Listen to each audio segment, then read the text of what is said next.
Dans la vidéo précédente, nous avons vu des exemples d'utilisation d'Async.io pour être un petit peu moins abstrait que ce qu'on avait pu voir dans la toute première.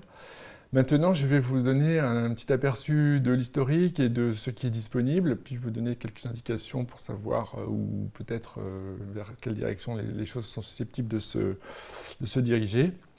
Donc pour commencer, un petit historique. Donc s'agissant de Python 3, la syntaxe, on va dire moderne avec des async et des await qu'on a vu tout à l'heure, c'est une syntaxe qui date de Python 3.5. Donc je vous signale que dans la version 3.4, il y a eu une première introduction de Async.io à titre expérimental, avec une syntaxe différente que je vous indique à l'écran. Ça n'est plus beaucoup utilisé, en tout cas le nouveau code bien sûr ne l'utilise pas, mais vous avez une petite chance de le trouver dans du code encore si vous lisez des librairies tierces. S'agissant de Python 2, je voulais simplement signaler qu'en fait, de manière assez étonnante, c'est en 2006 déjà qu'on a introduit dans le langage ce qui est vraiment la clé, ce qui a vraiment déverrouillé le tout, c'est-à-dire le moment où on a introduit la possibilité d'envoyer des messages au générateur. Je reviendrai là-dessus longuement dans les vidéos suivantes. Mais tout ça pour vous dire que depuis 2006, il y a déjà un certain nombre de communautés qui se sont intéressées à ce paradigme et qui ont défriché le terrain. Donc j'en ai signalé 3 principalement qui sont assez fréquemment cités dans toute la littérature autour de Async.io. Ce que je voudrais aussi faire maintenant, c'est une distinction très nette entre ce qui appartient au langage lui-même de ce qui appartient à la librairie Async.io. Donc pourquoi? Parce que la librairie Async.io est dans la librairie standard maintenant. Donc ça veut dire qu'elle va être maintenue de manière indéfinie, elle n'est plus expérimentale d'ailleurs. Mais il n'est pas complètement exclu qu'à terme ce soit pas remplacé, mais qu'il y ait d'autres librairies du même genre qui apparaissent.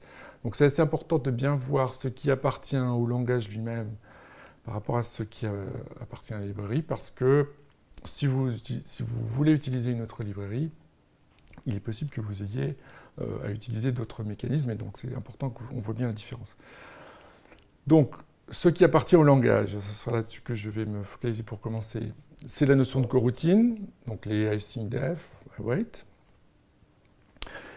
les itérateurs asynchrones, donc on va en parler dans une vidéo, les compréhensions asynchrones, les contextes managers asynchrones, en gros tous les mécanismes qui sont vraiment internes au langage.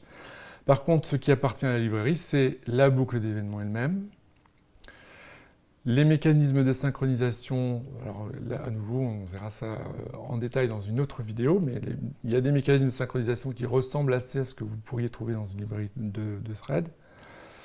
Il y a également un certain nombre de fonctionnalités qui s'adressent à la gestion de processus externes. Et puis, il y a tout ce qui est lié, en gros, aux vraies entrées-sorties de l'operating system, c'est-à-dire tout ce qui est création de connexions, lecture de fichiers, etc. Donc, c'est important de bien voir la différence entre les deux. On aura l'occasion d'approfondir.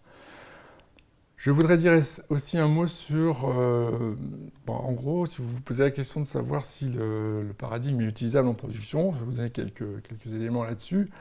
Donc, je viens de le dire, ça a été déclaré comme étant stable, ce n'est plus une feature expérimentale, donc ça veut dire qu'elle sera maintenue pendant longtemps. En termes de performance, c'est correct.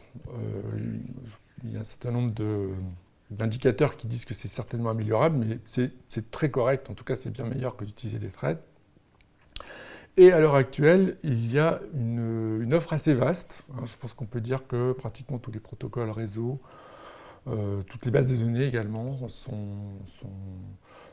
couvertes, parce que les bases de données présentent le même type de mécanisme essentiellement que l'interface réseau. Par contre, on peut dire que ce n'est pas totalement parfait non plus.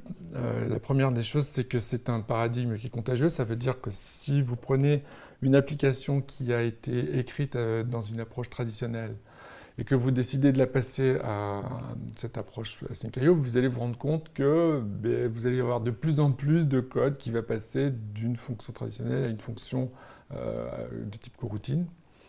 C'est lié à la façon dont le paradigme est construit.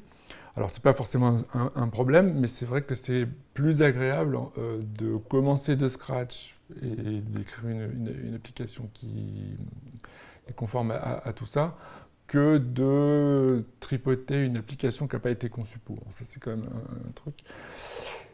Enfin, je voudrais vous signaler un certain nombre d'autres expériences, on va dire. Ce sont, alors je vous ai signalé les trois grands joueurs qui étaient avant Async.io. Là, je vous signale les trois grands joueurs qui seront peut-être après Async.io. Donc UVLoop, ça va probablement être le remplaçant de la boucle d'événements d'Async.io. Donc c'est quelque chose qui est plus efficace, mais la transition, si ça devait être adopté, je pense que la transition serait essentiellement transparente pour l'utilisateur.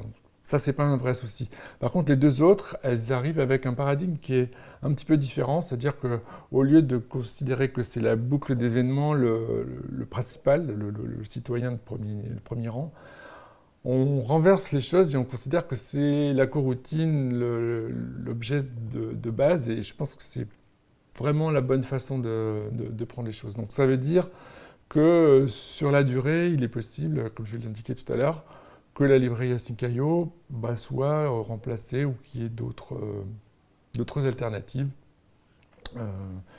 Ce qui n'est pas grave, c'est arrivé plein de fois dans la librairie standard qu'on mette un morceau de code, puis qu'on en mette une deuxième version, on conserve toujours le précédent.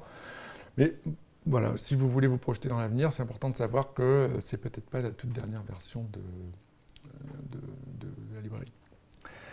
Voilà, je vous retrouve dans la prochaine vidéo, à bientôt.